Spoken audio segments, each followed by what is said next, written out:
Good evening, John Potter for Joseph Parker vs Anthony Joshua Day of Destiny Facebook page. If you want to know everything about JP, Joseph Parker, and you want to be first to know it, it's probably a good Facebook page to join. It's Thursday the 29th of June 2017, 7 o'clock in the evening. Going to talk about is Joseph Parker versus Hughie Fury and the path that's taken to get here, and now why finally, when it's all said and done, why I think that DUCO have made a huge blunder. As you recall, Joseph Parker had the mandatory fight about this time last year. It was pretty close to being made against Anthony Joshua, who at that time was pretty obvious to me, probably a few other people, but not as many as has happened now, that he was the next big thing in heavyweight boxing, and with the biggest potential and biggest upside of anybody to become huge. And he's well on his way to doing that if he keeps winning, of course. Now, as we were just saying, Joseph Parker and his team had that opportunity to take that fight, and they declined it. And I think they were dealing with a good promoter in Hearns, so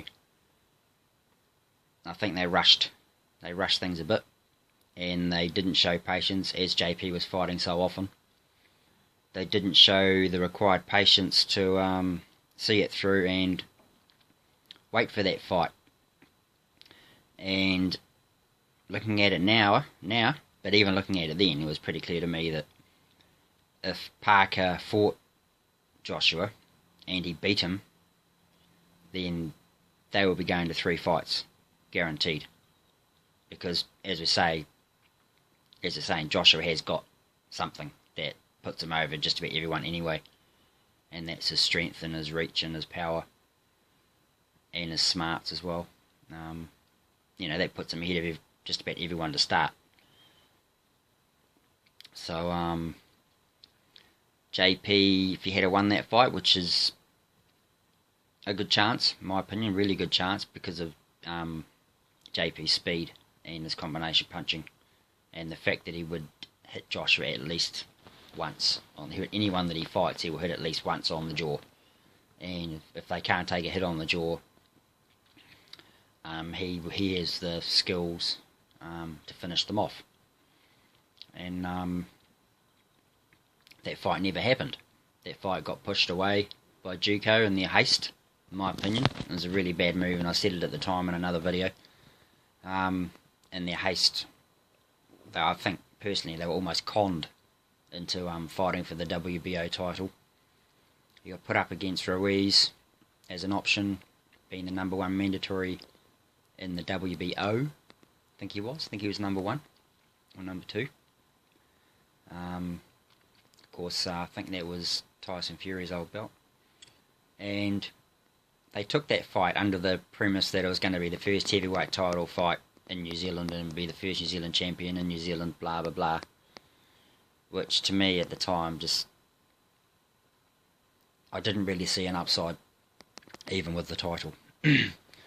So going back to Joshua, so what he lost by not fighting Joshua is if he had to put up a good account of himself, and given his age, that he was actually younger than Joshua, I'm sure that they would have fought again. No matter what the result, unless JP got knocked out in 2 rounds or something, I'm sure they would have fought again. So, misjudgment number 1. If he won, well, he would fight Joshua at least twice more, I'd say. Huge money. So that was mistake number 2. It was just a bad call. And now, who knows when he's going to fight Joshua? So they might fight once late in both of their respective careers. Or now, if he loses to Hughie Fury, he may never fight Anthony Joshua. So, as I was saying, Joshua to me was really clear that he was going to be number 1. And they were the biggest star. And I created a Facebook page back in 2015 entitled Joseph Parker vs Anthony Joshua Day of Destiny because I couldn't see it not happening. And the way the DUCO have gone about things now has actually enabled it actually not to happen, for him to never fight Anthony Joshua. So I think they really, really screwed up there. So that's the Anthony Joshua side of things, and the upside that, well, it was all upside when he fought Joshua, unless it was in really early KO, which I can't see happening. Because I don't think Joshua was that destructive early on as a fighter. He bides his time a little bit. He's not going to go out there Mike Tyson style and knock your head off, unless he decides to, which is not really in his makeup style-wise at this stage. Unless if they hit back, that is. So Huey Fury, the fight, Joseph Parker fought Randy Ruiz, got the win, which to me was a smart, gutsy win. Like about it, his last 3 fights have kind of been really on coach's orders type fights. Really smart, and coach's orders is what's got him through the Takam and the really close Ruiz fights. But he's still there. He's done the work. He's done. It's a real skill to me. The fact that he actually listens to his coach and follows instructions. And we saw what happened with Izu Ugonu when he fought. He didn't follow the coach's instructions. Just went hell for leather and got KO'd and really set his career back quite a bit. So that difference between those two fighters. So yeah, JP, he fought Ruiz, he got the title, and then the curveball, the first curveball, because I think there's going to be another curveball. The first curveball is, I've got to fight Huey Fury. Now, as soon as I heard that, I did a video, and I was 100% what I thought would happen, and everything that I thought would happen happened. To a T, predicted the whole entire thing, and the whole entire thing has happened. And now, not only did DUCO get a bloody nose from the Huey Fury, or the Fury camp experience, and here at home in New Zealand, with the fight not happening, and then having to fight a guy just come to spoil, not win. Yeah, they got a bloody nose and must have lost money from that, I'd say. So anyway, they then because of that, they're put in a back foot position. Strangely, I don't know why they didn't decide to fight Deontay Wilder. That's a strange one. So, and he's getting a lot of grief at the moment. JP, first time I've really seen it, he's getting a lot of grief, especially on American chat people, that he ducked Wilder, and he had the opportunity to fight Wilder, and why isn't he, and that kind of thing, and he's getting really questioned on that. And it's an interesting one. I haven't figured that one out, actually. I can only really put it down to Wilder. If DUCO are, upfront and honest about everything, yeah, they're not fighting Wilder, so why is that? What they're saying is true, then it must be the Wilders decided that they're not going to fight. But really, now that the Huey Fury thing went to crap, you'd think that if they're not going to fight Fury away from England, then wouldn't they be better off fighting Wilder in Vegas? Because at least they'd have the 2 titles, and then they're guaranteed to, absolutely guaranteed the Joshua shot. So it's a bit of a strange one why they could continue down this Fury route. I hope they haven't made a misjudgment on his skill, based on his skill level. Yeah, it's really quite strange. So basically, the upshot is they turned down Joshua, lost all the upside to that. They've won the WBO title. They've got nothing out of it yet. I mean, they've got absolutely nothing out of actually having the title yet. JP's got the mandatory, which incidentally the guy is fighting gets to fight another fight first, which is absolute bullshit. Another thing with boxing. And, if he beats Fury, great. But what they've done essentially is they're going to England now. So what will happen with Joshua? They are going to fight in the Englishman's home venue, which would have happened with Joshua. They're going to an English crowd, blah, blah, blah, blah. So basically everything that they're getting out of the Hughie Fury fight against them, is the same things that would happen in the Joshua fight, except in the Joshua fight, they had so much upside. And in the Hughie Fury fight, I don't really, apart from the win, unless he wins, I'm not seeing an upside. If he loses, he's right back down to blimmin' probably near the bottom end of the top 20, you know. So and his people wanting to fight him, so DUCO theoretically would have to bring him back to New Zealand and start fighting in New Zealand again. So really, to me, they have made an absolute meal of this now. There's just no upside unless he wins. So, and if he does win, I'm not seeing really a mega upside again. Obviously, if Joshua's got to fight Klitschko again, and then I think that's going to happen now because they're talking about Vegas. Yeah, a Vegas fight just coming out yesterday with Eddie Hearn saying about them fighting over there, and it sounds like Joshua, and not only Joshua, but Klitschko wants to fight over there too.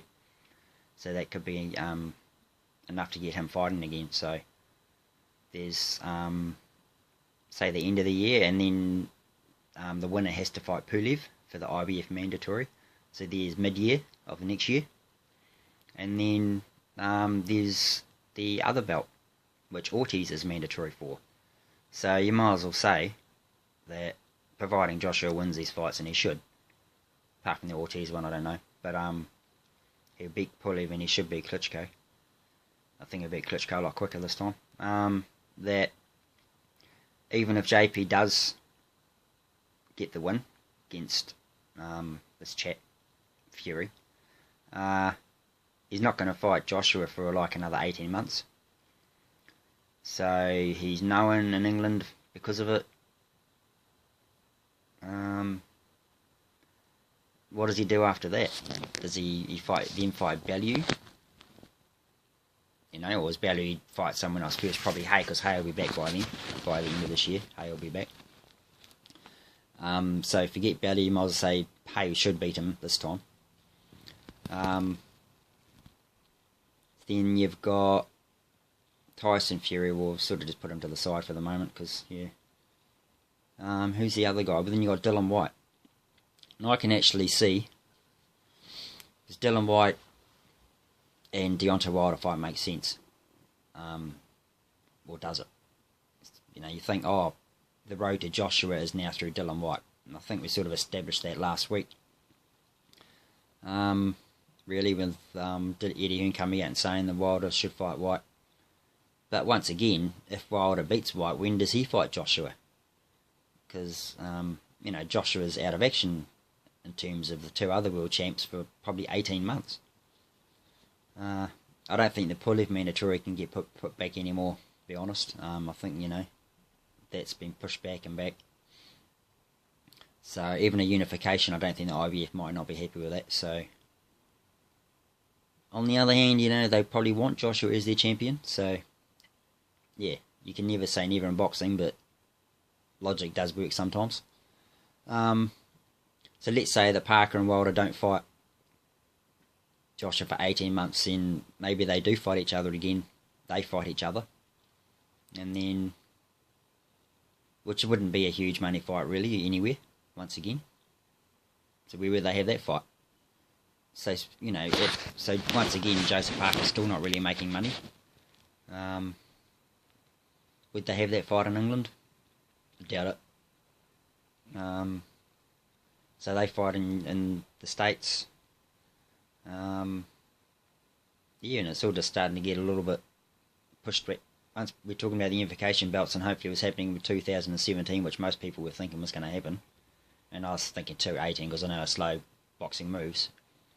And I sort of said in jest in one of my videos, 2020. Well, that actually could be accurate. 2019, 2020 now even, you know, with Joshua's dates that he's got lined up. I don't think Dillian White will beat Wilder. I know Dillian White's a good hard fighter, but he's getting discipline, but I don't know if he has got his discipline fully. And he's durable on that, but Wilder, he hits, he bangs. So and as we've seen from White, he can be knocked out. And Joshua and Wilder probably the only two with that power. But yeah, I think Wilder will win that. So I think he'll remain unbeaten before he fights Parker. Hopefully Parker will beat Fury, but this, how they've got themselves in this situation is beyond me, DUCO. But now he's a good chance of being beaten.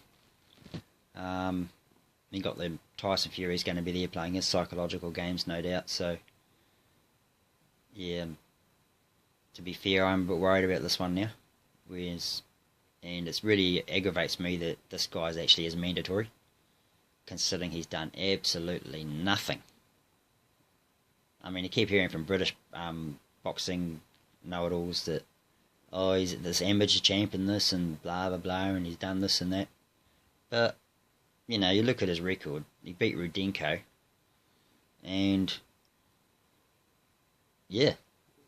His next best win's a guy called Fred Cassie, I think, who's 18-4. He's a bit like Tekken, but he's 18-4, you know? So, just aggravates me how this guy's just done shit all. They mucked our guy around. And now Parker's somehow ended up fighting him in his venue. It's just unbelievable. That's mismanaged, in my opinion. And then turning down Joshua, that's just double jeopardy. Moving on from Parker, say he beats Fury and he, who knows, maybe he could fight David Haye or David Haye Wilder. It's interesting. Ortiz is in there somewhere. Who knows how he's going to be in there.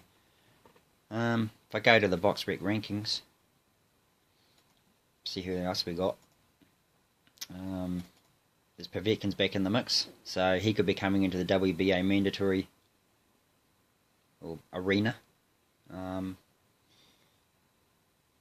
Even Lucas Brown, I can't understand this on BOXREC. Lucas Brown is ahead of Joseph Parker. I don't understand that, how they figure that out. They got Joseph Parker, who's got 160 points and has fought Takamurori's Jr., Dimitrenko, and he's well behind everyone else in the top 8. Who, I don't see too many big names on some of their records, but anyway. So I'm going to, basically, the gist of the video was to say that I think DUCO blew it by not taking the Joshua fight, because it's only going to be all upside. Chance of a trilogy of fights. Just, he would be known in Britain now. You know, he could be fighting bloody Dillian White next instead of bloody Hughie Fury. You know, just how things work out. And then they've gone and ended up having to fight Hughie Fury over in England. Blah blah blah. All the same downsides that the English fight had with Joshua, except for no upside. And yeah, pretty much leave it there. But hopefully you enjoyed the video and got that out of my system, and hopefully made some good points and got people thinking, and we'll see what happens. That's all we can do. Bring it on!